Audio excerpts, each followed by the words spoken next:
SMU coming off a 38-14 win over Louisiana Tech, who was a pretty bad football team at 3-9 last year. SMU turned in what is somewhat a typical SMU performance.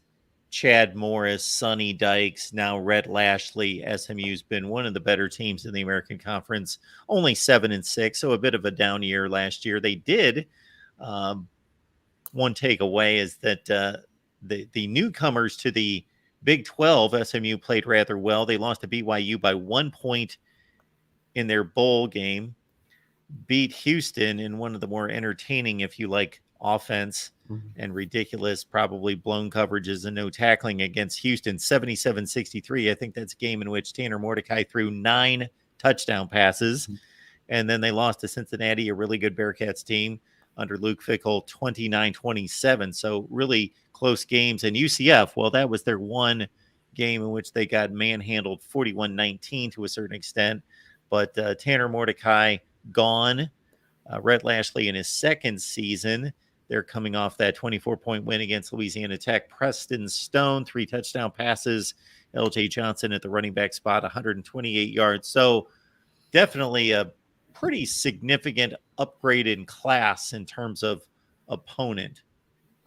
Yeah, absolutely. Especially when you think of it from the offensive side of the ball, Mark. I mean, that game was being played at 11 a.m. Central at the same time, so I didn't really get a chance to watch much of it. But I watched the replay yesterday, the entire game, and as you mentioned, SMU pretty much controlled things in the first half, up 31-0, and really just kind of didn't show much, or didn't really do a whole lot in the second half, and winning that game 38-14. Yeah, Louisiana Tech's not a great team. They had to come back to beat FIU in week 1, 22-17, which turned around and just barely beat Maine 14-12 this past week. But when you look at this SMU team, particularly on the offense side of the ball, Preston Stone, which they remarked on the broadcast, was the highest recruited, highest touted recruit that SMU has got since the 80s, which is very interesting. 4-star kid, looked really good. I think the thing that you notice about SMU that really kind of jumps off is their skill position players are really, really solid. When you look at Preston Stone, you'd mentioned LJ Johnson, the transfer from Texas A&M, also Jalen Knighton, the transfer from SMU is another team that is loaded with transfers all across the board. Jalen Knighton from Miami, a name that most Oklahoma fans will remember. Kamar Wheaton is part of that team. He was held out last week because of just kind of a rules violation. He'll be back this week. Jeremy Curley, wide receiver. He's another transfer. RJ Maryland, kind of a tight end type. Again, another transfer. So they're loaded at the skill position. I think they're what they lack in experience at the quarterback position with Preston Stone versus what Tanner Mordecai. I mean, he's got the skill. So again, it's one of those very similar situation that Oklahoma faced with Arkansas State. That SMU played a team that wasn't super talented, but they went out there and they dominated the first half of play. Got a couple of benefits of the doubt on a couple of calls early that made that game a little bit more lopsided than it could have been. But yeah, this will be a significant challenge for Oklahoma's defense, without a doubt. I think when you compare this team to, you kind of want to compare this team to Nebraska last year from a non-conference perspective. I think this is probably a better offensive team than Nebraska had, at least from a skill position perspective. But probably not quite as good on the defensive side of the ball. And understanding that Oklahoma scored in the 40s last year against Nebraska. So I think, the way looking at this, again, very hard to tell. SMU was pretty good at the point of attack on the defensive side of the ball, had 6 sacks on Louisiana Tech. Quarterback Hank,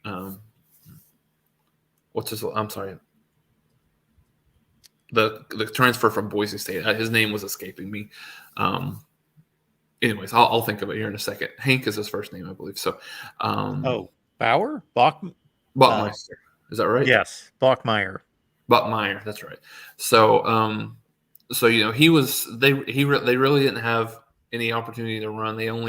I think they only ran the ball for about 28 yards in that game, and so he was under duress. So, again, I think you've got a little bit of a challenge for Oklahoma's offensive line, but the biggest challenge I think will be for Oklahoma defensively because a lot of good skill players. Wasn't super impressed with SMU's offensive line, so I think this will be another game where Oklahoma has an opportunity to get some, to really get some, see exactly how good this defensive line can be because I think it's much improved. And again, another nitpick area for Oklahoma this past week was the fact that there wasn't a whole lot of pressure on the quarterback. And Arkansas, when you go back and watch the tape, Arkansas State, a lot of max protect situations, not a lot of drop back passing. It was very quick passes, so really didn't get an opportunity to see that. So you'll see a little bit different.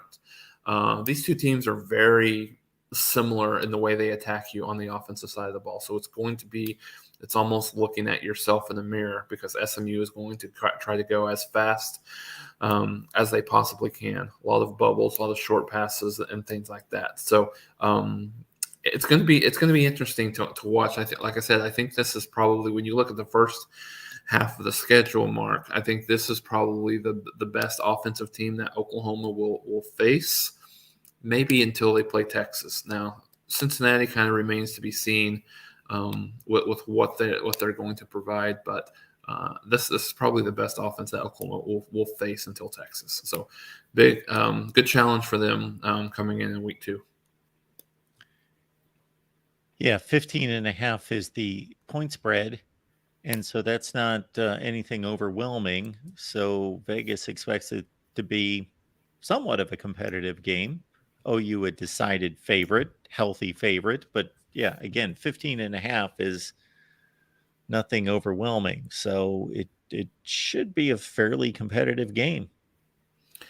Yeah, I mean, I think in the fan base kind of gets spoiled by a shutout, right? I mean, that's not something that anyone should even remotely be considering this week.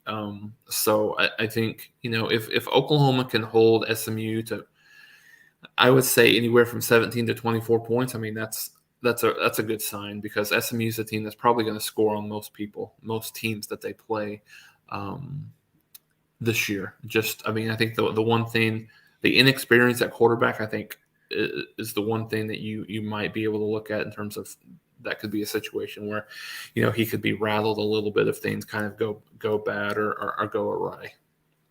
Yeah, again, SMU last year, they scored in the high 20s in those games against what are now Big 12 teams, 3 of them. Well, Houston, 77. But then the other ones, yeah, generally in the high 20s against everybody else. They also had a game last year against Maryland. I remember checking in on this game late when I saw that there was a really good game between Maryland and SMU. So I saw maybe the back half of the fourth quarter, and they had Maryland tied on the road before they gave up a late touchdown to lose to the Terps 34-27. And Maryland was, again, not an elite team by any stretch, but a good team, a top 40 team in the country, 8-5 team, won a bowl game. So yeah, SMU's no joke.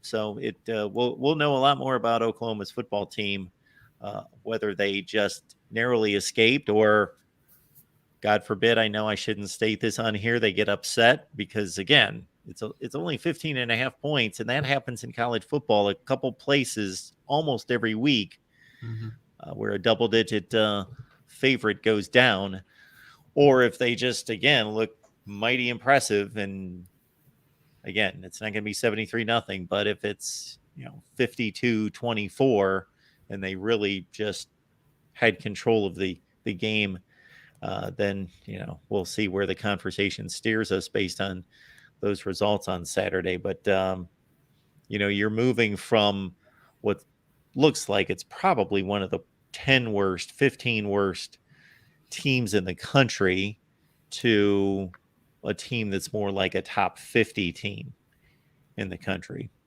something in that range. Yeah, no, I would absolutely agree with that, Mark. I think when you look at SMU, I think they're right there along with Tulane. Maybe one of the best teams in the American certainly this year.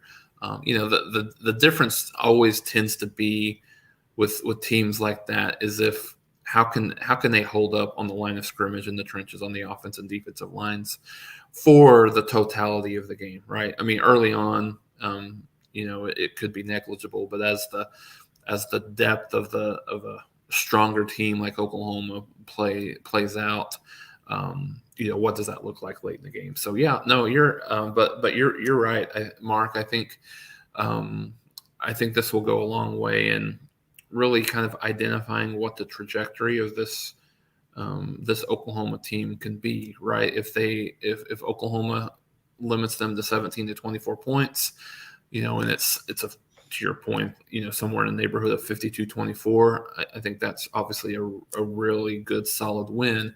Now, if there's a situation where it's like 38-35, 42-38 or something like that, then I think then the PTSD from last year will start kind of rearing its ugly head. But yeah, but that's why you challenge yourself to a certain degree in non-conference, right? You want to have these teams that are going to challenge you in such a way that prepares you for what the Big 12 conference is going to look like. Now, I say that to me, watching the games around the country, and of course, this week in the Big 12, the schedule is going to be tougher. But right now, the Big 12 probably looks like the worst Power 5 conference in the country when you look at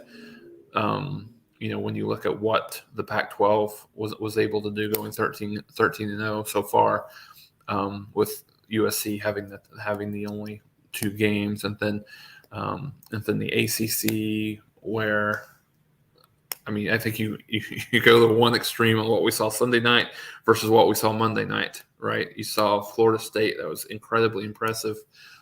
Game probably, I mean, they're not that much better than LSU, but the game kind of got away from LSU late. And then Clemson, again, did not look at all, what we have come accustomed to them over the last 5 or 6 years. So, yeah, there was a couple of games for the Big 12 that, they just didn't look good. Oklahoma State was very unimpressive in their game against Central Arkansas. Texas Tech, who was a trendy pick for a lot of people to have a really, really good season and potentially get to the Big 12 championship game, looked great early, but then that's a game you got to win if you're Texas Tech. So it'll be interesting to see how these. And then Texas struggled early on. They looked pretty good in the second half, but then they struggled early on. So yeah, I don't know. Once you see some of these, how is the Big 12? The schedule, I think, the perception was the schedule was a little bit weaker for Oklahoma this year. Having said that, maybe it looks even a little bit even more so after one week.